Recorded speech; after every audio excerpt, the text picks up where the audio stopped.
Bienvenue dans le débat consacré au Gabon au lendemain du coup d'État militaire du renversement d'Ali Bongo. Le général Brice Oligui Nguema, qui a été nommé président de la transition, va prêter serment lundi.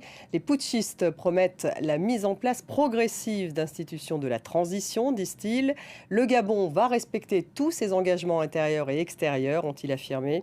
La principale alliance d'opposition leur demande néanmoins de mener le processus électoral à son terme en achevant le décompte des bulletins de vote. Côté réaction, l'Union africaine suspend le Gabon avec effet immédiat. Joseph Borrell a insisté sur la différence entre les coups d'État au Niger et au Gabon. Le coup d'État au Gabon a fait suite à des élections entachées d'irrégularité, a martelé le chef de la diplomatie européenne. Alors est-ce la fin de la dynastie Bongo?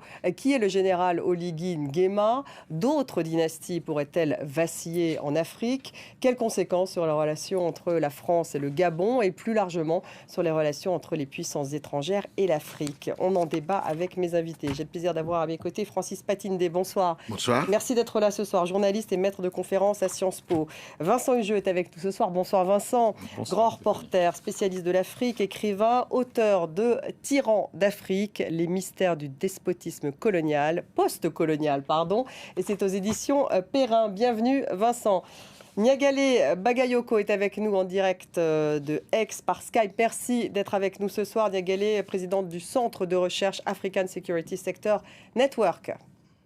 Bonsoir. La presse, ce matin, titre sur la famille Bongo un peu partout. Libération, par exemple, vous voyez cette une, Bongo putché dehors. Voilà le titre de nos confrères de Libération. Au Burkina Faso, le journal Le Pays titre après le père et le fils, le Gabon mérite le Saint-Esprit. Le Monde également titre sur un putsch qui met fin à la dynastie Bongo. Avant justement de débattre de cette chute de cette dynastie, je vous propose justement de faire un point en images sur les Bongo, cette dynastie qui règne au Gabon depuis maintenant un demi-siècle avec Axel Simon. Les Bongo, une famille au pouvoir depuis plus d'un demi-siècle. Omar, président pendant 41 ans, a pris le pouvoir en 1967. Il impose le Parti démocratique gabonais comme parti unique et dirige le pays d'une main de fer. Sous sa présidence, le taux de scolarisation atteint les 90%, mais le pays reste très pauvre, malgré ses ressources en pétrole. Plusieurs scandales révèlent la corruption du clan Bongo. En 1990, le chef de l'État est accusé d'avoir reçu des millions de francs de la part du groupe pétrolier Elf, en l'échange de l'exploitation des ressources de son pays.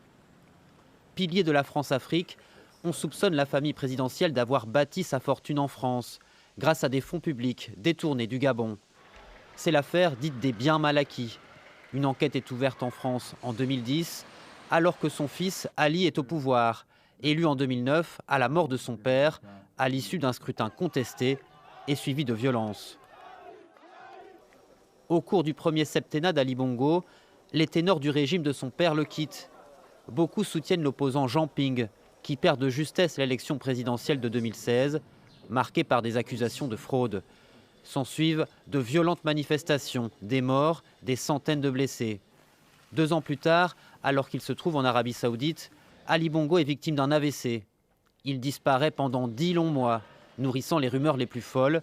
Échappant même à une tentative de putsch, il finit par rompre le silence. Il est vrai que j'ai traversé une période difficile, comme cela arrive parfois dans la vie. Aujourd'hui, comme vous pouvez le constater, je vais mieux. Et me prépare à vous retrouver très vite. Resté loin des caméras depuis son AVC, la campagne présidentielle de 2023 a marqué le grand retour d'Ali Bongo sur le devant de la scène. Vincent Hugeux, alors est-ce le crépuscule des Bongo comme le titre Libération ce matin? Selon toute vraisemblance, oui. Il est très peu probable que le clan Bongo puisse politiquement au moins survivre à cet épisode.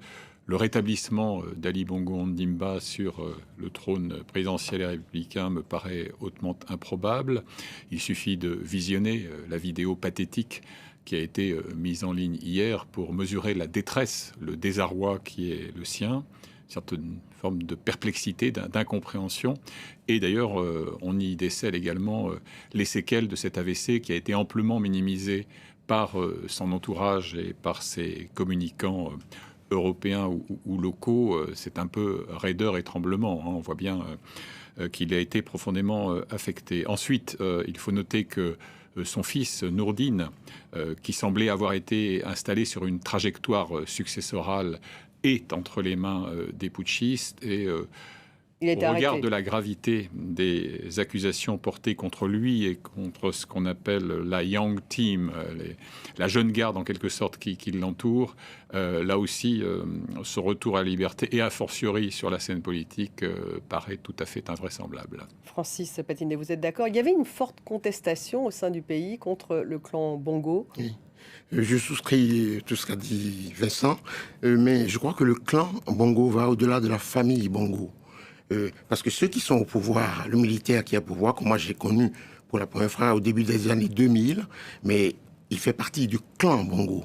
Et la plupart des 12 militaires dont on a vu le visage hier sur l'écran petite, c'est des gens, pour la plupart, des membres du clan Bongo, sans pour autant obligatoirement être membre de la famille Bongo. Donc il y a déjà une première distinction à faire. Non, mais Francis a parfaitement raison. C'est-à-dire que on va revenir après sur son profil. Juste la trajectoire de ce général Oligui. Lorsque Omar Bongo, le père, donc, sent sa santé vaciller, il le fait venir et il lui demande de s'engager, de jurer, de prendre soin de son fils Ali, dont il est bien placé pour connaître les failles et les faiblesses. Et en fait, ce pacte a été rompu. Il est vrai que Oligui a connu une forme de traversée du désert, puisqu'il a été en réalité écarté de Libreville pendant une décennie, entre 2009 et 2019, et nommé un grand classique du genre comme attaché militaire, d'abord à Rabat au Maroc, puis à Dakar au Sénégal. On va y revenir. Niagalé Bagayoko, est-ce qu'il y avait tout de même un ras-le-bol contre la famille Bongo? On parlait par exemple de ras-le-bol contre Sylvia Bongo, également contre le fils d'Ali Bongo. Il y avait quelque chose quand même qu'on retrouvait là au Gabon avant justement ce coup d'État? Oui, il y avait certainement cette colère et cette exaspération, mais il ne faut pas oublier qu'on était dans un système autoritaire qui ne la laissait pas s'exprimer. Le Gabon, dans les expressions populaires, est présenté par ses propres habitants jusqu'ici comme le pays où il ne se passe rien, parce qu'il y a une chape de plomb sur toute forme d'expression contradictoire et de contestation.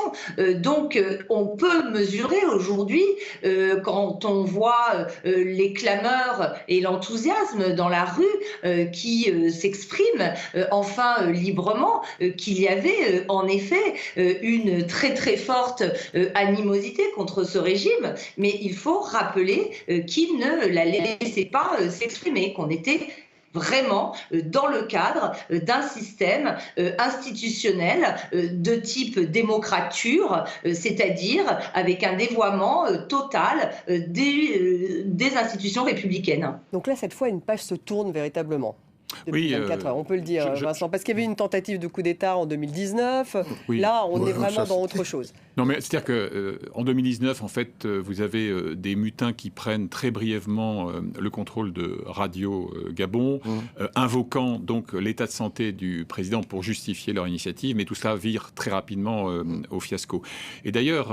là, on est dans un autre cas de figure. Absolument, mais l'honnêteté commande de constater que ce n'est pas un putsch militaire porté par une insurrection populaire. Les scènes de liesse dont on a été les témoins dans les quartiers populaires de Libreville ou bien à Port-Gentil, donc cette ville qui a toujours été un bastion de l'opposition, elles sont consécutives à une initiative, mais une initiative qui, Francis le faisait remarquer à juste titre, se joue au fond à l'intérieur du clan. On est quand même beaucoup plus près, je dirais, des Borgia que de Che Guevara. On est beaucoup plus près d'un règlement de compte au sein du clan entre les caciques du Haut-Ogooué, cette fameuse province qui est le fief historique de la famille Bongo, que dans toute autre chose. C'est-à-dire que... Révolution de palais. Oui, révolution de palais et de caserne. C'est-à-dire que En fait... qui peut mettre fin à la dynastie Bongo, cette révolution de palais ou de caserne. Oui, mais mon intuition, c'est que les militaires ont pris prétexte d'opérations électorales hautement douteuses, et acte 3 sous Ali Bongo, qui, selon toute vraisemblance, et si on respecte la vérité des chiffres, n'a été élu ni en 2009 ni en 2016. En fait, ils se sont engouffrés dans cette fenêtre de tir, parce qu'avant, c'était trop tôt. Après, ils auraient pu être eux-mêmes balayés par le ressentiment populaire, et c'eût été trop tard. Donc justement, on va écouter le porte-parole du Comité pour la transition et la restauration des institutions. C'était aujourd'hui.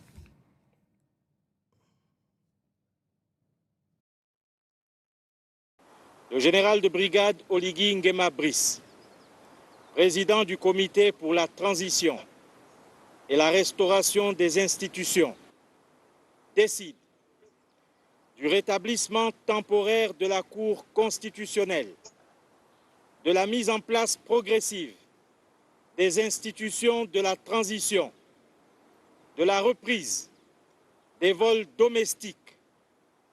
Le président de la transition prêtera serment devant la Cour constitutionnelle le lundi 4 septembre 2023 à la présidence de la République.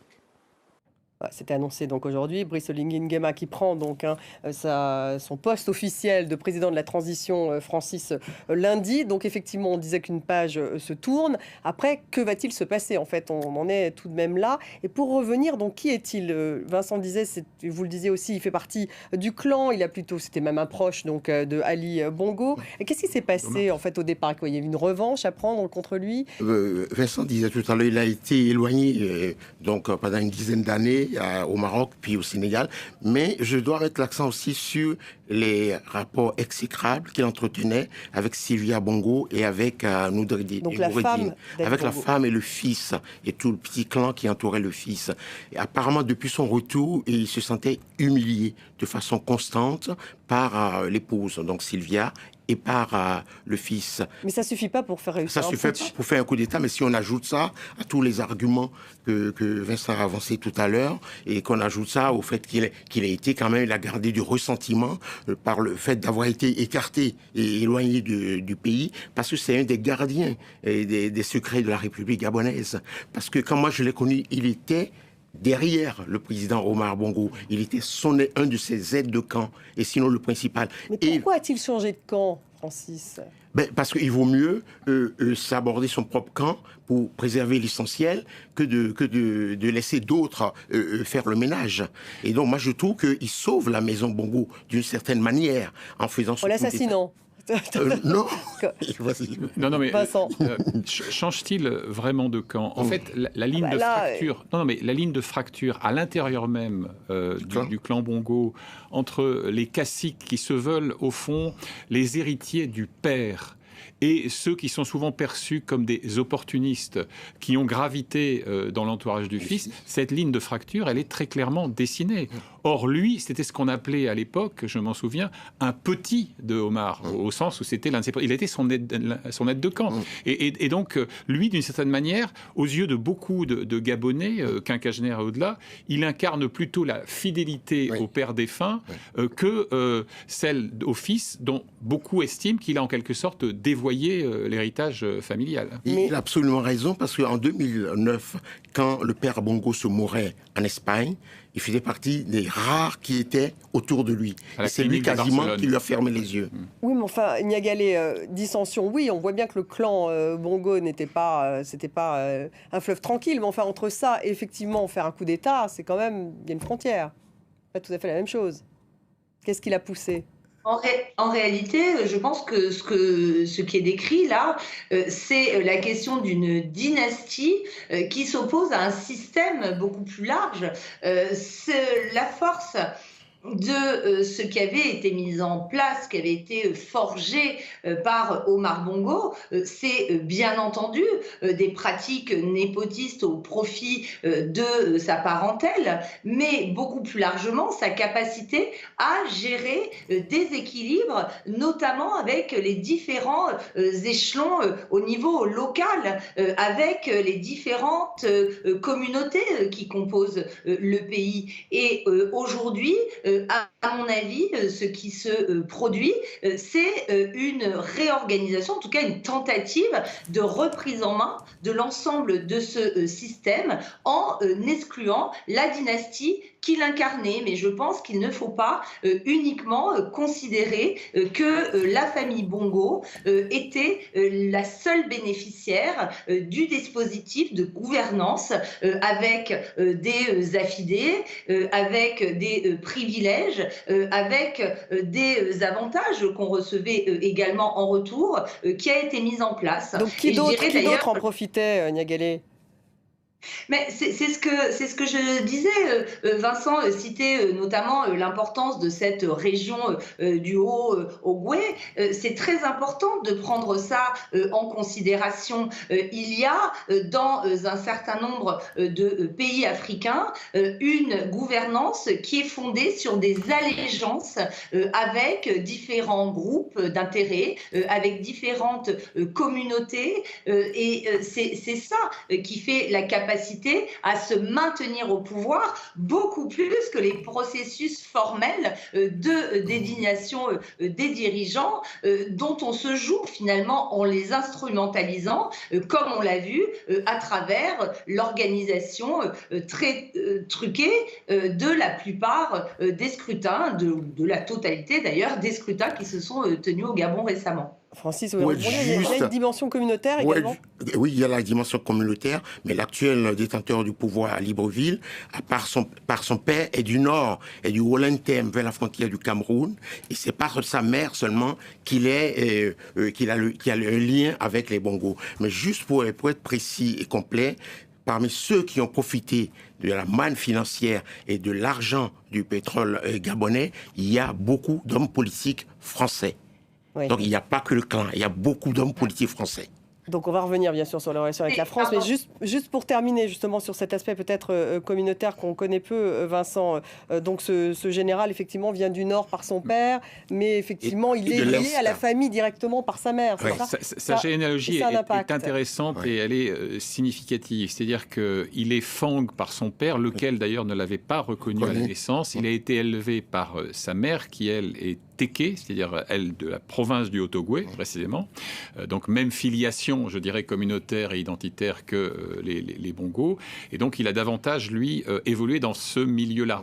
Mais au fond, cette sorte de double filiation communautaire peut être un atout, parce que les Fang ont très souvent considéré qu'ils avaient été injustement évincés au regard de leur poids démographique dans le pays, des instances de décision, mais aussi de la haute hiérarchie militaire. Niagalé, vous vouliez dire un mot là-dessus ?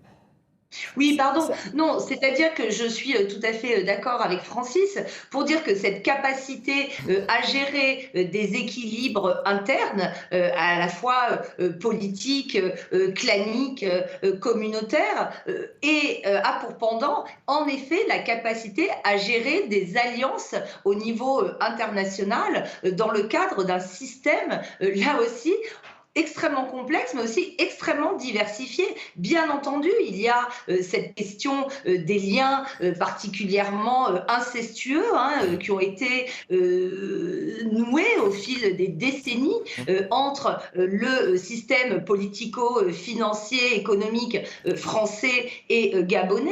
Mais il y a eu une très forte diversification. Il ne faut pas croire qu'Omar Bongo ne dépendait que de la France, loin de là. Et on a vu l'année dernière cette initiative qui a consisté pour Ali Bongo à choisir d'adhérer au Commonwealth, qui a été perçu comme un danger, ou en tout cas qui a mécontenté au côté français, parce qu'on a vu une illustration de cette capacité à jouer sur un grand nombre de partenariats. Et là, on voit ces images donc d'Omar Bongo avec Jacques Chirac. C'est vrai que c'était l'incarnation de la France-Afrique, cette époque, Vincent. Avec Ali Bongo, ça avait un peu changé. Effectivement, il avait adhéré au Commonwealth, il parlait l'anglais, il a fait ses études à Londres. Mais finalement, ça n'a pas vraiment changé, ou ça a changé ? Alors, ça a évolué. D'abord, il est clair que le Gabon traîne, pour d'assez bonnes raisons, l'image d'un musée vivant de la France-Afrique finissante. Ça a été en tout cas le cas au long des décennies écoulées.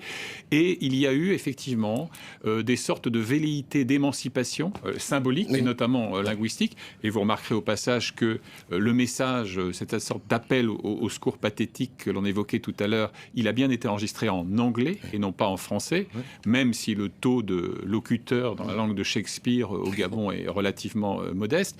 C'était une manière, effectivement, d'essayer de se défaire de ce lien assez étouffant postcolonial.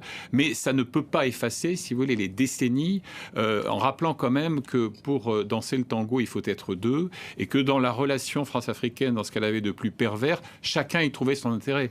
N'oublions pas que plus d'un secrétaire d'État au ministre français doit au moins le début de sa carrière à la sympathie qu'il avait inspirée à Omar Bongo lors d'un de ses séjours à l'hôtel Meurice ou au Crillon à Paris, où on voyait défiler toute la classe politique française, du Parti socialiste à l'extrême droite. Et après, évidemment, on voyait à l'instant ces images avec Jacques Chirac. Il pouvait glisser, parce qu'il ne passait jamais par l'ambassadeur, c'était toujours en lien direct avec l'Élysée. Il pouvait passer un petit message, « Ah tiens, j'ai vu un tel, il est pas mal ». Comme il dira plus tard de sa voix chuintante dans des moments plus tumultueux, les biens mal acquis, Jacques, tes petits juges m'emmerdent. Bon, c'est des choses qu'on a entendues à l'époque dans le bureau élyséen. À l'époque, vous le dites bien, Vincent. Cette fois, on n'est pas dans un putsch anti-français, Francis. Manifestement, en tout cas aujourd'hui, ils disent, les putschistes, qu'ils veulent mettre en place d'abord une transition. Donc ça aussi, il faut en parler. Est-ce qu'ils peuvent la mettre en place? Est-ce qu'ils vont la mettre en place? Et ils veulent respecter, disent-ils, tous les engagements intérieurs et extérieurs. Donc manifestement, les engagements avec la France. Ils ont rétabli France Média Monde, RFI, au Gabon, l'Internet également. Alors, même au départ, le push au Niger, moi je dirais que ce n'était pas dans une logique anti-française, mais la foule était anti-française. Et c'est la même chose, il ne faut pas se leurrer sur le Gabon. Au Gabon, il y a une tendance forte à s'élever contre la politique de la France. Bon, mais je reconnais effectivement que les putschistes d'hier, ils n'ont rien contre la France. La plupart d'entre eux, même le premier d'entre eux, a été formé certes à Meknès, au Maroc, mais également en France. Il connaît en fait les militaires français. Il les connaît tous, il a toujours travaillé avec eux. Et quand on voit, c'est pas la même jeunesse, c'est pas la même fougue qu'on voit à Bamako ou à Ouagadougou. C'est l'ancien système qui fonctionne. Et c'est la même chose d'ailleurs au Niger. Oui, mais c'est un peu la contradiction, Nagalé, parce que là, ils ont l'air de dire qu'ils veulent passer à autre chose, mettre en place une transition, une démocratie. Or, finalement, est-ce qu'ils peuvent le faire avec cet ancien système dont parle à ce moment-là, puisque Oligui Nguema donc, était proche également des militaires français. Il vient de ce système, finalement. Mais c'est toute la contradiction, en effet, qu'il va falloir sans doute surmonter à ce nouveau pouvoir, parce que l'on voit très bien qu'aujourd'hui, il est adoubé ou même acclamé par la rue. Il y a quand même des slogans extrêmement forts qui crient « liberté » et « vive l'armée », et donc qui voit dans l'accession au pouvoir des militaires un moyen d'améliorer sa situation sur un plan politique, sur un plan social, sur un plan économique, sans passer par ces mécanismes démocratiques et libéraux qui n'ont pas tenu leurs promesses, bien entendu, puisqu'ils étaient manipulés au seul profit des dirigeants. Mais la grande différence aujourd'hui, notamment, je dirais, avec le cas du Mali et le cas du Burkina Faso, c'est qu'en effet, on est face à des nouveaux dirigeants qui appartiennent à ce système, comme on vient de le répéter. C'est le même scénario que celui qu'on constate au Niger, quelque part.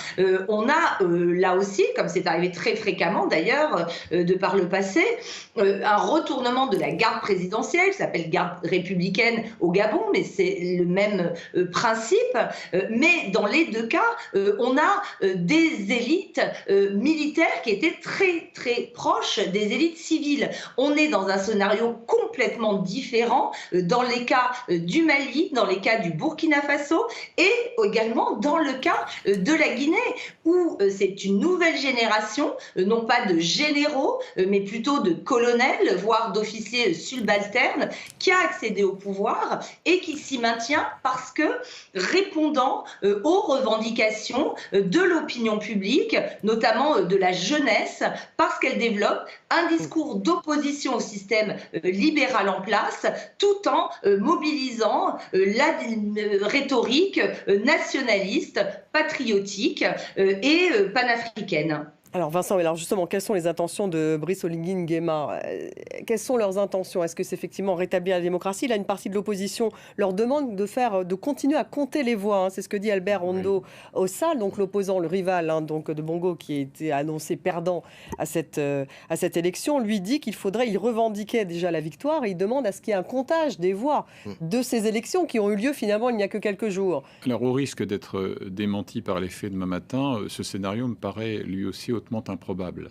Je ne pense pas que Oligui Nguema ait pris le pouvoir pour installer sur le trône républicain le rival de Ali Bongo, quelle que soit la réalité des résultats électoraux.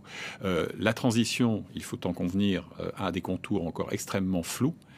Elle n'a pas du tout été placée dans le calendrier. On n'en connaît pas l'échéance. On nous explique que... Mais vous ne voyez pas des intentions démocratiques. Si vous voulez, si Oligui Nguema veut, d'une certaine manière, asseoir son autorité, il doit être celui qui, un peu à l'image de Hamadi Toumani Touré au Mali jadis, aura effectivement mis fin à un régime à bout de souffle, à un système en phase d'épuisement, pour réinstaurer une pratique démocratique. Je n'en suis pas certain parce que Niagalé a mis le doigt sur quelque chose qui devrait hanter les nuits à la fois des présidents africains et des diplomates occidentaux, c'est que le dévoiement des processus électoraux par la fraude, par l'achat des consciences, par la coercition, par la menace, en est venu à discréditer l'idéal démocratique lui-même et à le faire apparaître auprès d'une partie de l'intelligentsia africaine, notamment de la jeunesse radicale, comme une sorte de produit d'importation, voire comme un stratagème néocolonial. Et donc, la vraie difficulté, c'est que aujourd'hui, le putsch apparaît aux yeux de beaucoup comme un mode de dévolution du pouvoir, au fond assez naturel et aussi légitime que l'élection, tant celle-ci a été entachée, souillée par son dévoiement et par la médiocrité de la performance sociétale, sécuritaire et économique de pouvoir élu, plus ou moins bien, voire pas élu du tout. Donc pourquoi finalement parler de transition dans ce cas-là? Ils prennent le pouvoir. En fait, la jeunesse africaine met dans la balance ce qu'elle appelle les putschs électoraux et les putschs. Donc, dans les deux, il faut faire les putschs. Mais justement, quel est le plus légitime? Aucun des deux n'est légitime. Oui, mais question de cours intéressante pour nos étudiants de Sciences Po, Francis. Y a-t-il des putschs vertueux? Voilà. Non, mais surtout une élection qui n'en est pas une et un putsch qui n'est pas une élection. En fait, quelle est la légitimité de l'un ou de l'autre? Beaucoup pensent qu'il y a des putschs fédérateurs qui font plaisir à peu près tout le monde. Alors, c'est pas celui-là, j'imagine. Si. C'est un putsch fédérateur parce qu'en fait, il y avait cette contestation contre, justement, la famille Bongo, c'est ça? Quitte à enfoncer une porte ouverte, une transition a vocation à être transitoire. À être une phase intermédiaire entre un régime exténué, discrédité, et une nouvelle forme de choix démocratique. Donc vraiment, la destinée du Gabon, elle est aujourd'hui entre les mains de Oligui Nguema et de ses compagnons putschistes.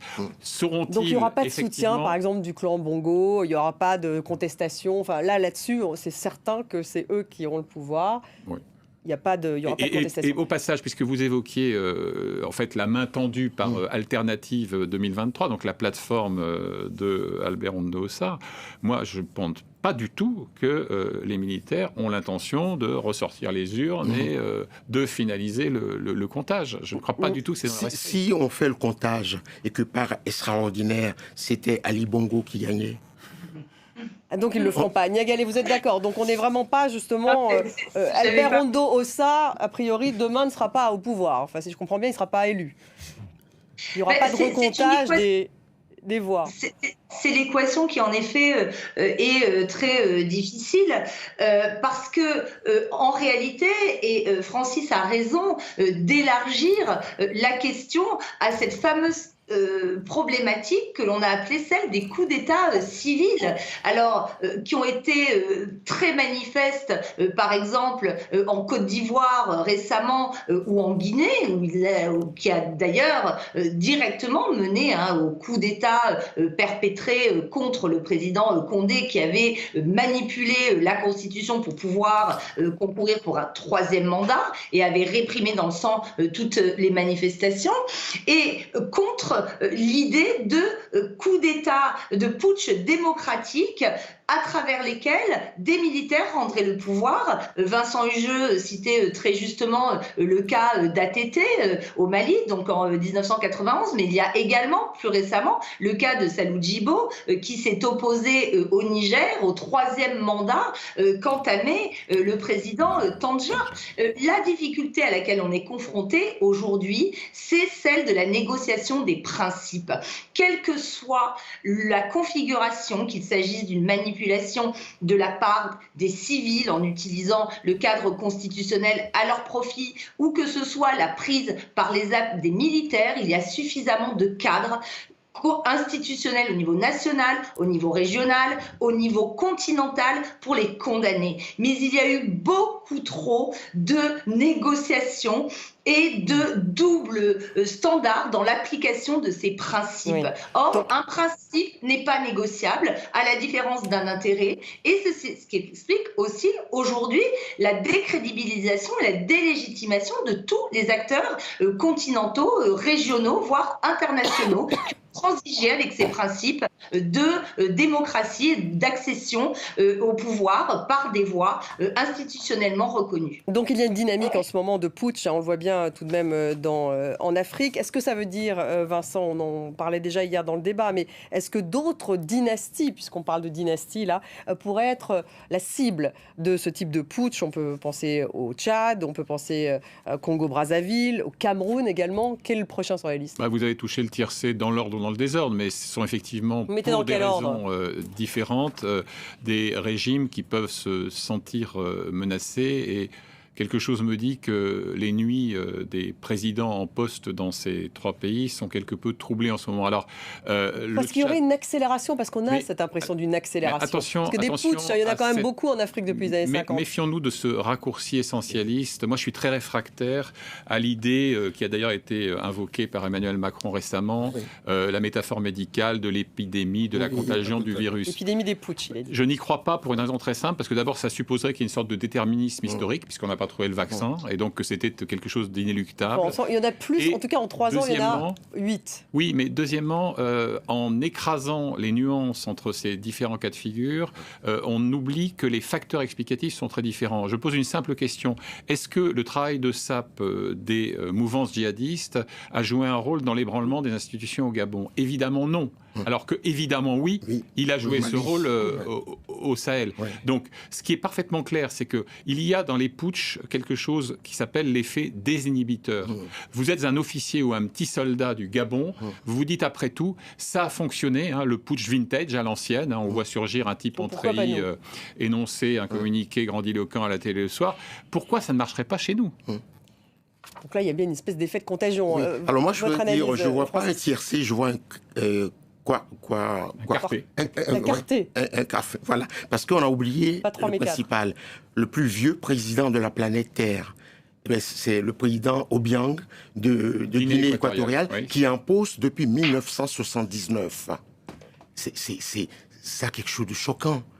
La longévité de ces présidents qui durent, qui sont là, dont certains sont pas loin d'avoir perdu. Donc ça fait longtemps que ça choque, mais aujourd'hui ça pourrait changer, c'est ça la différence. Il pourrait effectivement y avoir des militaires qui je ne crois pas qu'il y ait un déterminisme, je pense même pas qu'il y ait des effets dominos et tout, parce que chaque coup d'État a sa trajectoire, a ses explications et tout. Mais là, il y a... Mais en Afrique centrale... Il y a un momentum. En Afrique centrale, c'est une région statique, c'est une région qui n'a pas bougé. L'Afrique de l'Ouest a beaucoup bougé depuis 20-30 ans. Mais là, je crois que c'est un début de quelque chose en Afrique centrale. Niagalé, vous êtes d'accord? Il y a un momentum.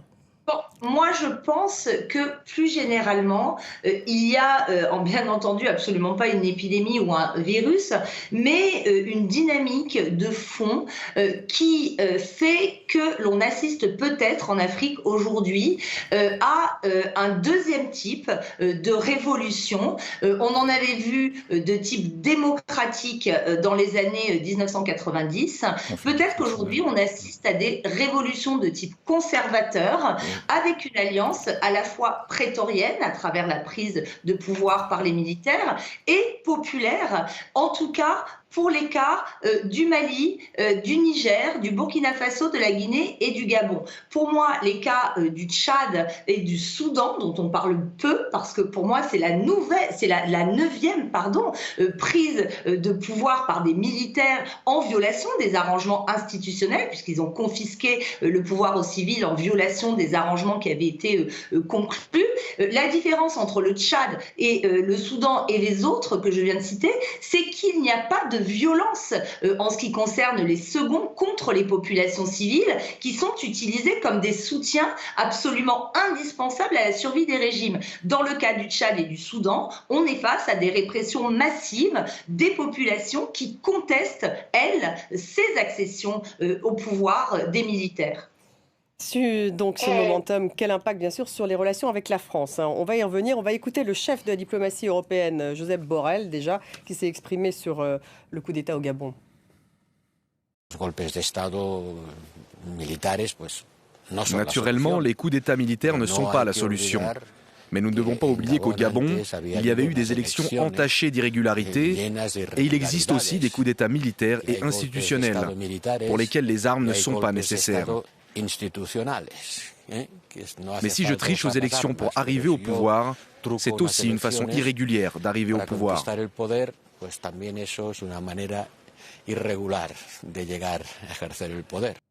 Bon, il fait le même constat que vous il y a un instant. En creux, c'est une justification du putsch et de sa légitimité, puisqu'elle est enracinée, selon Josep Borrell, dans la fraude électorale. Au passage, la fraude électorale est une tenace tradition au Gabon, sous le père puis sous le fils. Donc qu'est-ce que ça veut dire dans les relations justement avec la France? Parce que malgré tout, les Bongo, père et fils, sont les alliés traditionnels de la France. Emmanuel Macron, pour lui, aujourd'hui, c'est embarrassant ce qui se passe, justement, parce que le coup d'État au Niger est différent du coup d'État au Gabon, donc très ferme avec le Niger. Que faire avec le Gabon? Mais embarrassant parce que, de toute façon, la France, ex-puissance coloniale, ne peut pas bouger un cil, ni au Niger, ni au Gabon, sous peine d'enflammer davantage encore toute la rhétorique anti-française. Vous avez au Gabon donc ce qu'on appelle les EFG, les éléments français du Gabon, 370 hommes, qui aujourd'hui se trouvent, à mon connaissance, en toute quiétude. Des garanties, semble-t-il, ont été fournies par les putschistes. C'est une base militaire, en fait. On ne va pas avoir demain au Gabon de sit-in, comme on annonce un pour samedi à Niamey, exigeant le départ des militaires français. Mais au fond, ce que l'on vit au Gabon, au Niger et hier au Mali, au Burkina Faso, c'est l'inexorable déclin de l'influence française, qui est à la fois prisonnière des arriérés coloniaux qui n'ont jamais été purgés, mais aussi d'erreurs tactiques assez massives. Je pense évidemment à l'infortuné, au très malheureux voyage d'Emmanuel Macron qui, au moment de la dévolution dynastique et militaire du pouvoir à N'Djamena au Tchad, s'est précipité pour adouber cette succession inconstitutionnelle. Et vous en discutez avec n'importe quel jeune Africain, jeune Africaine aujourd'hui, ils vous disent deux poids, deux mesures. Quel est le vrai Macron? Celui qui nous promet un partenariat respectueux et rénové, ou celui qui va adouber une succession anticonstitutionnelle? Donc il faut quoi? Remettre à plat la diplomatie française, Francis Patini? Moi, je pense que je reviens sur mon idée de coup d'État fédérateur. Ce coup d'État arrange tout le monde. La foule, donc les Gabonais de la rue, le clan Bongo, parce qu'une partie du clan conserve le pouvoir, et la France, parce que la France, avec ce coup d'État à minima, conserve l'essentiel de ses intérêts. Donc là, vous dites coup d'État à minima. Francis Patindé. Donc, il est fédérateur et à minima, c'est pas contradictoire. Non, elle concerne, en tout cas, pour la France, ça devient à minima. Parce que, la France perd rien dans cette affaire. La preuve, les sociétés françaises ont repris le boulot, les forces françaises au Gabon sont là, et leur réduction est prévue pour l'année prochaine, les ramener à 200. Donc, ça va se poursuivre. Donc, la France, elle perd rien dans ce coup d'œil. Elle conserve des interlocuteurs, les mêmes. Et des intérêts, donc, dans le pays. Oui, les intérêts sur le pays. Niagalé.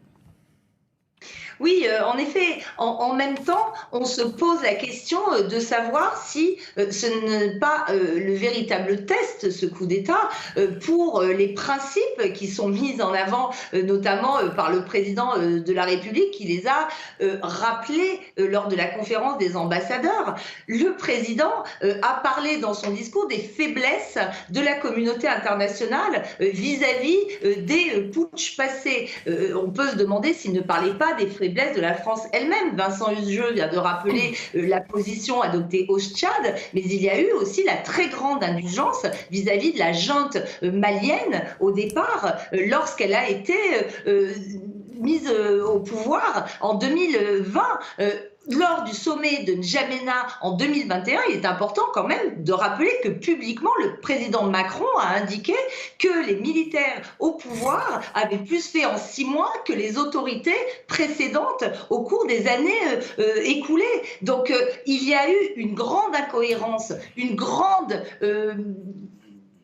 manipulation, moi je dirais, des principes. Vous allez jusque-là. Et pourtant, Emmanuel Macron, il faut le reconnaître, qu'il voulait sortir de la France-Afrique. C'était ça son discours, toucher justement les diasporas, les jeunes. Et qu'effectivement, il a... Pourquoi sortons de la France-Afrique lorsque, comme le disait Vincent Hugeux, on va adouber une junte militaire au Tchad, qui plus est, qui procède à une installation dynastique avec le fils du président déchu à sa tête. Alors on me dira que dans ce cas, il y a l'enjeu de la stabilité, mais l'enjeu de la stabilité, il existe ailleurs. On voit très bien que c'est l'ensemble du Sahel qui est déstabilisé aujourd'hui. Donc la France, aujourd'hui, pour retrouver la crédibilité qu'elle affirme rechercher, doit sans doute choisir entre ces 2 poids, 2 mesures qui aujourd'hui la décrédibilisent et qui, au-delà de son passé, font qu'elle est dénoncée comme ne faisant que promouvoir des intérêts de circonstance et non pas les principes auxquels elle affirme être si attachée en matière de démocratie et de promotion des droits de l'homme. Est-ce qu'on peut conclure qu'on change d'époque, là, tout de même? Le paradoxe de ce moment d'histoire, c'est que si l'on s'en tient aux faits et aux chiffres, l'influence de la France économique, politique, diplomatique, linguistique n'a jamais été aussi faible depuis l'ère des indépendances. Mais ça ne date pas d'il y a quelques années, ça date déjà d'il y a un certain temps. Oui, mais donc deuxième terme de mon propos, dans le même temps, l'embrasement du sentiment anti-français, volontiers instrumentalisé par des leaders d'opinion locaux, qui en font aussi leur fonds de commerce, et par des acteurs extérieurs, n'a jamais été aussi intense. C'est dans ce paradoxe-là qu'est coincé aujourd'hui Emmanuel Macron, qui est l'héritier malheureux d'un passé dont il n'est pas nécessairement comptable. Vous êtes d'accord, Francis? Oui, totalement d'accord. Moi, je trouve que la France s'est fait avoir aussi, pour le Mali et le Burkina, les premiers coups d'État, les condamnations, les protestations étaient très molles, si je puis dire. Et en fait, elle s'est fait avoir parce qu'il y a eu des coups d'État dans le coup d'État. Là, c'est des gens qui étaient anti-français qui ont pris le pouvoir. Donc, il fallait, dès le début, condamner le coup d'État contre Ibeka au Mali et le coup d'État contre Roch-Marc Christian Kaboré. Ça n'a pas été le cas. Et même en Guinée, même si Alpha Condé, on lui reproche beaucoup de choses, et jusque-là, il n'y a pas vraiment de condamnation du putsch en Guinée. Et c'est le seul des putschs où il y a eu beaucoup de gens qui sont morts, qui ont été tués pendant le coup d'État. Il y a eu des dizaines de morts. Merci beaucoup d'avoir participé à cette émission. C'est tout. Voilà ce qu'on pouvait dire sur le coup d'État donc au Gabon. Merci Francis Patindé, merci Vincent Hugeux, merci Niagalé Bagayoko, merci à vous tous de nous avoir suivis. Vous pouvez retrouver cette émission sur les réseaux sociaux, également en podcast. Restez avec nous.